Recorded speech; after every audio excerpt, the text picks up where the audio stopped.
다윗 왕이 여호와 앞에 들어가 앉아서 이르되, 주 여호와여, 나는 누구이오며 내 집은 무엇이기에 나를 여기까지 이르게 하셨나이까? 주 여호와여, 주께서 이것을 오히려 적게 여기시고 또 종의 집에 있을 먼 장래 일까지도 말씀하셨나이다. 주 여호와여, 이것이 사람의 법이니이다. 주 여호와는 주의 종을 아시오니 다윗이 다시 주께 무슨 말씀을 하오리이까? 주의 말씀으로 말미암아 주의 뜻대로 이 모든 큰 일을 행하사 주의 종에게 알게 하셨나이다. 그런즉 주 여호와여, 이러므로 주는 위대하시니 이는 우리 귀로 들은 대로는 주와 같은 이가 없고 주 외에는 신이 없음이니이다. 땅의 어느 한 나라가 주의 백성 이스라엘과 같으리이까? 하나님이 가서 구속하사 자기 백성으로 삼아 주의 명성을 내시며 그들을 위하여 큰 일을, 주의 땅을 위하여 두려운 일을 애국과 많은 나라들과 그의 신들에게서 구속하신 백성 앞에서 행하셨사오며, 주께서 주의 백성 이스라엘을 세우사 영원히 주의 백성으로 삼으셨사오니 여호와여, 주께서 그들의 하나님이 되셨나이다. 여호와 하나님이여, 이제 주의 종과 종의 집에 대하여 말씀하신 것을 영원히 세우시며 말씀하신 대로 행하사 사람이 영원히 주의 이름을 크게 높여 이르기를 만군의 여호와는 이스라엘의 하나님이라 하게 하옵시며 주의 종 다윗의 집이 주 앞에 견고하게 하옵소서. 만군의 여호와 이스라엘의 하나님이여, 주의 종의 귀를 여시고 이르시기를 내가 너를 위하여 집을 세우리라 하셨으므로 주의 종이 이 기도로 주께 간구할 마음이 생겼나이다. 주 여호와여, 오직 주는 하나님이시며 주의 말씀들이 참되시니이다. 주께서 이 좋은 것을 주의 종에게 말씀하셨사오니 이제 청하건대 종의 집에 복을 주사 주 앞에 영원히 있게 하옵소서. 주 여호와께서 말씀하셨사오니 주의 종의 집이 영원히 복을 받게 하옵소서 하니라.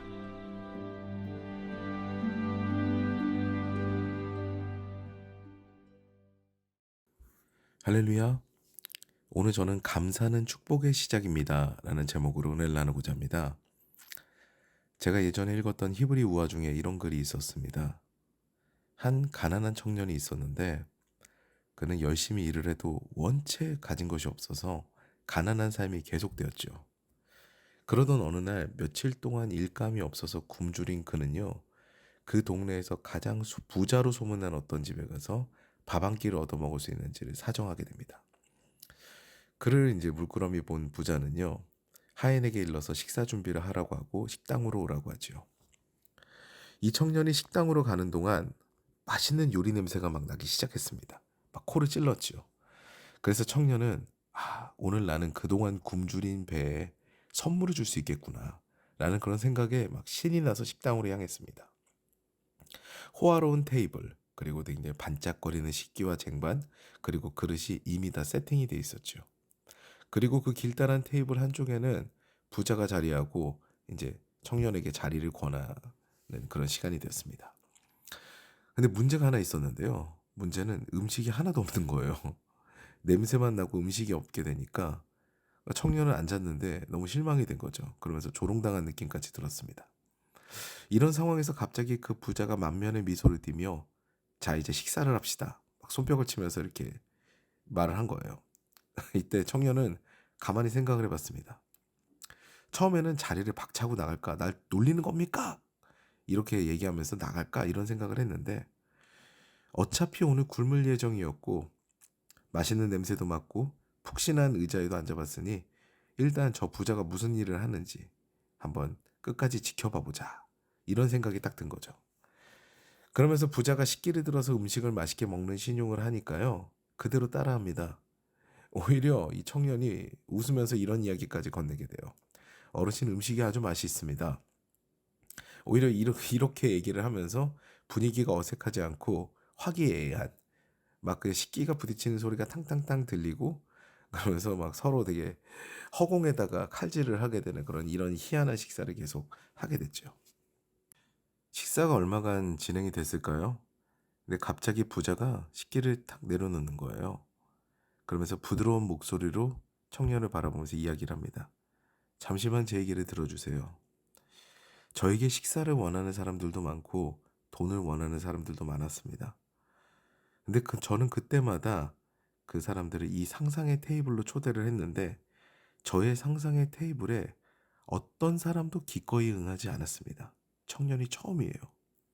그런데 저는 사실 저를 끝까지 믿는 사람을 찾고 있었거든요. 저희 부부에겐 자녀가 없어서 이 재산을 물려줄 사람이 필요했던 겁니다. 그런데 저는 오늘 지금 앞에 계신 청년을 만난 겁니다. 혹시 청년이 괜찮으시다면 나의 아들이 되어주시겠소? 그러면서 이제 박수를 2번 치니까 이번에는 진짜 요리가 등장했습니다. 이 청년의 신분이 바뀌고 행복해진 것은 두말할 것이 없었죠. 사랑하는 여러분, 우리의 신앙생활이 바로 이 부자의 식탁과 흡사합니다. 하나님께서는 당신의 잔치에 우리를 늘 초대하시지만 그 잔치에서 우리는 상상의 테이블을 맞이할 때가 있어요. 그때 주님을 끝까지 신뢰하는 믿음으로 비로소 하나님께서 예정하신 복을 맞이할 수가 있게 되는 거죠. 오늘 본문은 하나님의 축복의 말씀에 대한 다윗의 감사의 기도를 담고 있습니다. 어제 본문에 보면은 하나님께서 다윗을 엄청나게 축복을 하시죠. 그런데 오늘 감사의 기도를 드리는 다윗의 태도를 보면요, 정말 모범적입니다. 이런 기도로 시작해요. 하나님, 도대체 다윗과 다윗의 가문이 얼마나 복을 받기에 이렇게 왕가를 이루게 하셨습니까? 그런데요, 이것도 오히려 하나님께서는 적게 여기시고 미래의 복까지 예비하시다니요. 다윗의 기도는 이런 거예요. 하나님께서 이미 주신 복에 대한 감사로 시작을 하는데 그리고 또 감사로 이어집니다. 그의 삶에는 늘 하나님을 향한 감사로 충만했죠. 결국 감사하는 사람이 하나님께 복을 받게 됩니다. 우리 한번 상상해 볼까요? 대선지자 사무엘이 이새와 아들들을 초청합니다. 이새는 다윗의 아버지지요. 그 이새와 7형들, 그러니까 이새와 이새의 아들 7은 다 사무엘을 만나러 가지만 다윗은 홀로 남아 양을 칩니다. 이때 다윗이 불평이 가득한 사람이고, 내 현실은 왜 이럴까? 왜 하나님께서는 나를 이렇게 만드셨을까? 이러면서 비판적인 사람이었다면은 하나님께서 그를 택하셨을까요? 다윗은 도망 다닐 때도, 심지어 아들인 압살롬에게 쫓길 때도요, 하나님의 긍휼을 바라고 오히려 소망의 하나님을 노래합니다. 아무것도 없는 상황에서도 하나님께서 이루시는 미래를 믿음으로 바라보고 꿈꾸는 거죠. 사랑하는 여러분, 우리 인생에 아무것도 없고 소망이 안 보이고 힘이 들고 울고 싶고 지치고 그저 주저앉아 버리고 싶을 때가 있죠. 내 힘으로 아무리 해도 상황이 나아지지 않을 것 같은 그런 상황이 도래할 때도 있어요. 그런데 주님께서는 그때도 우리 옆에 계십니다. 그리고 우리를 하나님의 축복의 테이블로 초대하시죠. 그 테이블에는요, 처음에는 음식이 없을 수도 있어요. 상상의 테이블일 수 있어요. 그런데 끝까지 믿음을 놓지 않고 그 믿음으로 하나님 앞에 끝까지 나아간다면, 그 신뢰함으로 나아간다면 우리는 하나님의 자녀로서 복을 취하게 되는 그런 놀라운 결과를 가져오게 됩니다. 오늘도 힘든 일, 어려운 일들 마주하신다면요, 주님 앞에 나와서 먼저 주신 복을 감사하면서 하루를 시작하시는 건 어떠하실까요? 그리고 어떤 일 가운데서도 하나님의 편에 서려고 노력하고 그분을 높이고 찬양하며 하나님의 뜻에 맞는 선택을 해보는 겁니다. 그때 우리는 하나님께서 초대하시는 축복의 테이블에 앉게 될 거고요. 그리고 우리의 주님을 향한 믿음은요, 결국 축복의 잔치로 이어지게 될 것입니다.